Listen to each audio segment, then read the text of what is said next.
Hey friends. Ultimately, what we're going to talk about today is how I became a sports photographer at 15 years old. I get asked this question all the time and I don't really want to do a whole intro and stuff, so we're just kind of going to get into it, okay? So, for reference, my name is Shwetadmistry. I'm a 23-year-old photographer out in Phoenix, Arizona. I worked for Georgia football for 2 years as a student intern. I worked for Florida A&M for 6 to 7 months. And then now I work for Phoenix Mercury as a social media coordinator. The main thing that I love to do is social media marketing and photography. I'm not really a heavy video person, but I can do it. And I'm not really a heavy graphics person either. Those are kind of my credentials. I also worked for the college football playoffs in 2024.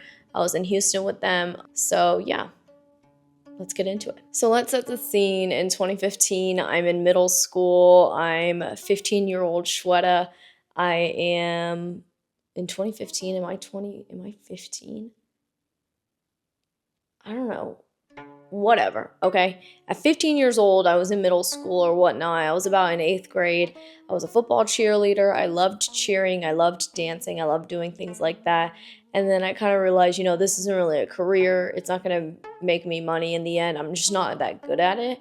And so me being a dancer, I would dance for my temple, right? I'm Hindu, and so I would dance little Indian dance shows and stuff like that. And I had an uncle. His name was Sanjeev Singhal. He's not actually my uncle, but Indian people just call people uncle, right? And so Sanjeev uncle, he took pictures for our temple, and he would take these pictures like at almost every single event. And he also went to UGA, so he shot UGA games, he shot UGA events and whatnot. And I would just look through his website and remember thinking like, oh, I want to do what he does. Like, that's so cool that he like takes pictures of things and captures a moment in time.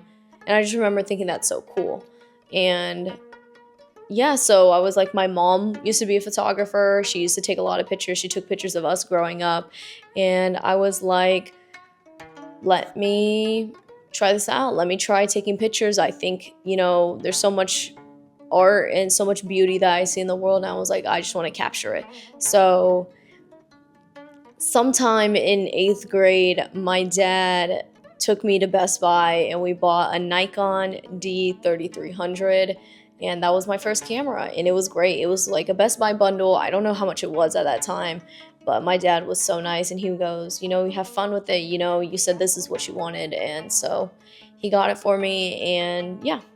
So I started shooting like pretty much everything. I literally started shooting everything. I started shooting pictures of people, flowers, that typical picture that every photographer takes of like flowers and like the garden and like trees and stuff like that. Like, I have all those pictures on my first camera because that was just my thing. I was taking pictures of whatever. That's where I started. That was in 8th grade. But I continued cheering throughout the whole football season. And then eventually I realized, okay, cheer's over. Like, what now? Like, what am I going to do now? And I'm someone who's like, I can't like sit still for too long. I like doing things, even if they're like low tasking. I just like to do stuff.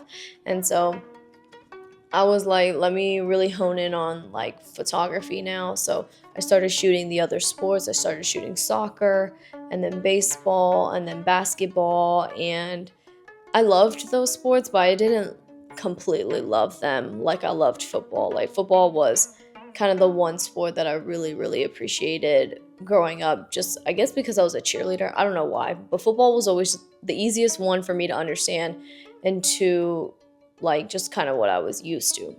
Georgia's a huge football state. So I started going to all these sports games and I just started covering them because it was just fun for me. I thought it was so fun to go out, shoot a game, and then the players come after and they're like, Shweta, can you send us like the pictures, blah, blah, blah, or just posting them on my little Instagram and feeling like a photographer. Like, I just thought that was so cool. I think that's kind of when my passion was born. I just did it because it was cool.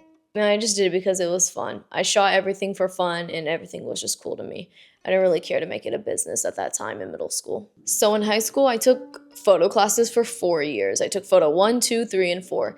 And I didn't even know those 4 classes existed when I first came to high school, but I knew photo 1 existed because my sister was also taking it. And basically joined photo 1. My teacher, her name was Miss Simons. She was the best teacher I've ever had. I love her to death. We still keep in touch today. I wanted to quit photo after the first year because not only were my parents and like, bystanders kind of saying like, photo isn't going to carry you like through life. It's not going to financially provide for you. You're never going to be financially stable under a career based off photography.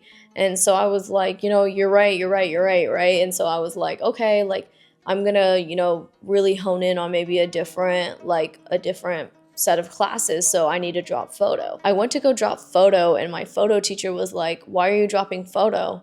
And I told her my situation. Like, I was just like, I don't know if I can financially be stable from it. And I don't know, like I love it, but like I just don't think it'll work out for me. I don't know. Everyone keeps telling me that it's not a stable career. And she looks at me and she's just like, you could make a career out of this. Like she was like, you are good at this. And I said, I just don't believe it. And she was just like, no, you are genuinely good at this. Like you should take it another year and see how you feel. But I think you actually have the talent and the capacity to make a career out of this. And I was like, okay, whatever. Maybe she's right. Maybe she's not. I don't know. Eventually, I ended up deciding to take the rest of the classes. So I took 2, and then I took 3, and then I took 4. And in photo, we learned a lot about scrapbooking, we learned about storytelling, we learned about planning your shoots before you actually go shoot. Like, she was such a phenomenal teacher about teaching me the basic principles that a lot of artists skip, like the planning, the analyzing, the things that make you from an okay photographer to a great photographer. She was so good at teaching those things. And that's why I say like that, I really owe my whole career to that woman. Like, she's phenomenal and I love her. So Miss Simons, I love you. If you're listening to this, I owe you my entire life, basically. But in high school, outside of photo class, I mostly shot prom pics, grad pics, stuff like that. I didn't really care for sports as much because I don't know, I kind of fell off of it because I was kind of in a knack for how can I make money doing it? How can I, get my bread and butter? And, anyone who has ever done a grad shoot knows that grad shoots are expensive. And so I was making decent money from that, just little side money, to buy more camera gear and whatnot. And so I did that for 2-ish to 3-ish years. And then I eventually joined Yearbook. In Yearbook, I shot a lot of sports. I'm talking every single football game, almost every single basketball game, tennis matches, soccer games, everything. And I also started making hype videos for the sports teams. And so with those hype videos, I kind of got into video a little bit and kind of storytelling in that manner too, which I loved. But it just wasn't, I don't know, video was fun, but it wasn't as fun as photo for me. So I just kind of stuck with photo. So I loved working for Yearbook. My teacher for Yearbook, she was amazing. My Yearbook staff, they were phenomenal. Some of the most talented people I've ever met. And I still look at that Yearbook today because I just look back at it and think whoa, this was literally me, taking these pictures and designing these pages along with 20 other people. That's just so cool that we did that in high school. I don't know. Yearbook is literally one of the funnest things to do. I graduated in 2020 from Lakeside High School in Augusta. I graduated with the art department award for my entire senior class. I also graduated with the superlative for most artistic. And so that was a big honor for me. Considering that I wasn't going to be an artist because people were chirping in my ear. So after I graduated in 2020, I was like, I don't really care to go to college. I don't really want to go to college. Like, I want to make photo my full-time career. And my dad was like, if you want to go to college, I'll pay for it. But if you don't want to go to college, that's fine. You make your decision. That's your life. But he was always very, photo isn't going to financially support you for the rest of your life. My dad made it very clear that he, like, didn't think it could be a job, he was just like, I don't want you to suffer the way I did. And I get that, from an immigrant mindset, that's a really tough thing to hear, that, your daughter might be setting herself up for failure. But I truly and honestly think that's any career. I was determined. I was like, no, this is going to be my career. I know what it's going to be. And so I only applied to 2 colleges. I applied to Georgia State and UGA. I didn't think I was going to make it into UGA, honestly. I do not have the credentials for UGA. I had low SAT scores. I had okay grades. I did take a bunch of AP classes. I took like 8 AP classes. I had really great extracurriculars though, like heavy art curriculars, heavy volunteering, heavy youth group. So I got into Georgia State early admission, and then I applied to UGA regular admission, and I actually got in. I was still deciding between, Atlanta being the art mecca of the world, the creative mecca of the world. I was like, should I just go to Atlanta and like have a lot of business, or should I go to UGA and get a real college experience? So my parents were like, go to UGA, your sister's over there. If you don't like it after a year, you could transfer, whatever. We don't care. And also my best friend Shreya, she was also going to UGA, and she was like, well, if you come to UGA, we should be roommates. And I was like, pretty much sold at that point. I was like, yeah, let's go to UGA. And so I accepted the offer for UGA, and it was the best decision I've ever made in my life. I love, love, love college. And as an artist, I think that college is one of the most beautiful experiences of your life. And it's a privilege too. I don't think that education is necessary, but I do think that if you get the privilege to experience college, you should take advantage of that experience. I'm a huge, firm believer in college. And I knew I didn't want to go to art school because I wanted a real college experience, not an art school college experience, if that makes sense. So once I got to UGA in 2020, it was August 2020, and I made it a goal. Okay, I'm going to work for Georgia football one day or another. I don't really care how it happens, but it's going to happen, right? And so my freshman year, I kind of was exploring, kind of like reaching out to people who already worked at the team and kind of saying like, how can I get in these positions, blah, blah, blah. And they were just like, you just got to wait for applications. You just got to wait. And I was like, okay, cool, whatever. Applications came out 2021. So I applied in 2021 and I got rejected. And I was like, okay, rejection is redirection. So I said, let me apply to other teams. I reached out to the basketball team. I reached out to gymnastics. I reached out to soccer. I reached out to baseball. I reached out to everyone. Everyone was telling me no. I literally could not find a job to save me. I was begging for a job in sports at this point. It was insane.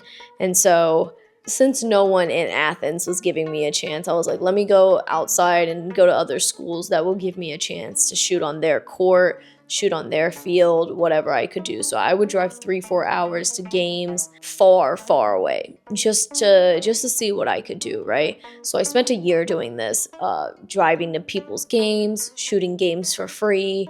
I joined UGA's Yearbook, which is called Pandora. I worked with some amazing people on there because the good thing about Yearbook was that I could have field access. So I could get onto the football field if there was a game. So it was a perfect opportunity for me to join Yearbook because I could get onto the field without having to request a credential, because they would just get a credential for me. And I was like, let's do it, right? I applied to over 50 jobs in sports. I sent over 100 emails and I heard back from nobody. And everybody that I did hear back from was like, no, sorry, like we don't have a spot for you, or you don't qualify for the position and whatnot. And so I was torn. I was like, I don't know whether to quit now or I don't know whether to keep trying. And so, you know how people will always say like, when you're close to quitting, you're that close to winning. That shit was so true. Like, it was so true for me. It was literally so true. I remember April of 2022, I was like, this is it. Like, if I don't get a job in sports in the next 2 months, I should just explore graduation stuff, really prom stuff, other high school sports, maybe. I don't know. I was just like, I just need to get out of the sports world, the college sports world. It's just not working for me. That was April. And in May, the application released for Georgia Football Creative Media. I applied and I got the offer. And I was so happy. Oh my gosh, I was so happy. I was so ready to be an intern. I was so ready to learn from the best. I didn't even know how good our football team was. I was just like, I just want to work for a team. I don't care what team it is. I don't care if it's men or women. I just want to work for a sports team. That was my dream position. And when my dream came true, I was like, now I need a new dream. Since I spent 2 years working for Georgia football, and those were the best 2 years of my life. College was such a dream. College was everything I wanted it to be and more. And I think that once I got that position for Georgia football and I worked there for a month or two, I heard so many beautiful people, so many strong, hardworking people tell their stories, whether it's Maria Taylor, Kirby Smart, or all of these coaches and these athletes, these NFL players, these just incredible people with incredible stories. Once I kept hearing those stories, I knew in that moment that there was nowhere else I wanted to work besides sports. I knew that sports is where I wanted to be. I knew that I wanted to work for a team, and I knew that this was my full-time career for as long as I could make it. That was 3 years ago, and my mind still hasn't changed now. So today I live 1,800 miles away from home. I work in the WNBA, and I feel like the luckiest girl. And we're not going to unpack what happened after college unless you guys ask. Let me know if you want some content on that, how I got a job post-grad and how I was able to continue to work in sports even when it's so hard to get a job out here in this market. Just let me know. But yeah, that was my story of how I became a sports photographer at 15 years old. I'm going to try to do a video every week, but I don't know if I'll be able to because the season's about to start. So if I can, I hope you like it. Even if this helped one person, let me know. Leave a comment down below, leave a like, subscribe if you want. This is a safe space for you. You are loved, you are cherished, you are appreciated. And thanks for giving me a little bit of your time today, okay? Kisses, bye.